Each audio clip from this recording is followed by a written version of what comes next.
It is often our pleasure to talk to Adam Nagourney, the Los Angeles bureau chief of the New York Times, but normally we have to do it by a satellite because he's here and we're in New York. But this time, we're here in the same time zone with him, and we couldn't be more happy than to be in the presence of the great Adam Nagourney. Adam, welcome to the show. Enthusiasm. David French. Yeah. What do you know? David French. I can't tell you I know a lot about him. He's running for president. Maybe. Possibly. Maybe. Not committed yet.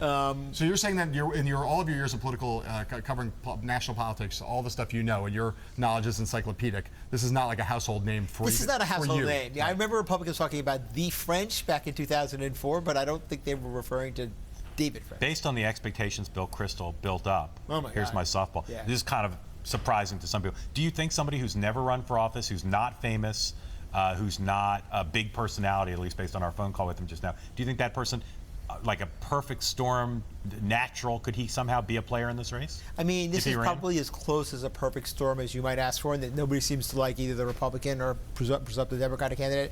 But no, I mean, somebody needs to hear from him. He's got enough problems as it is getting on all these ballots, and like you could argue it's better to have no name recognition than negative name recognition. But I mean, I had the same reaction as you. You know, I heard when Bill Kristol was coming up with a name, I thought it'd be like, somebody that we all knew about, or so even people down on the Avenue of Stars would know about. But I can't say that I know him, so But I'm disappointed. There was a lot of attention last weekend over Gary Johnson and Bill Weld and their Libertarian. The Libertarians have a line on all 50 states in the ballot. Gary Johnson is someone who has run for president before, was governor of a state, running now with the governor of another former governor of a state.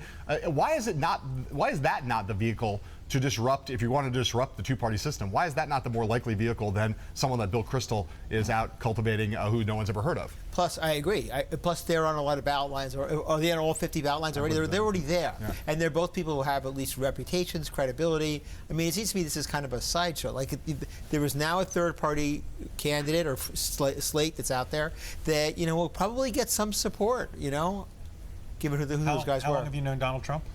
My earliest memory of Donald Trump was actually covering him when he once ran for president before, and I think it was 2006, and I flew out to California with him, actually, and flew back on his plane. How do you think he'll react to the looming potential presence of David French in this race?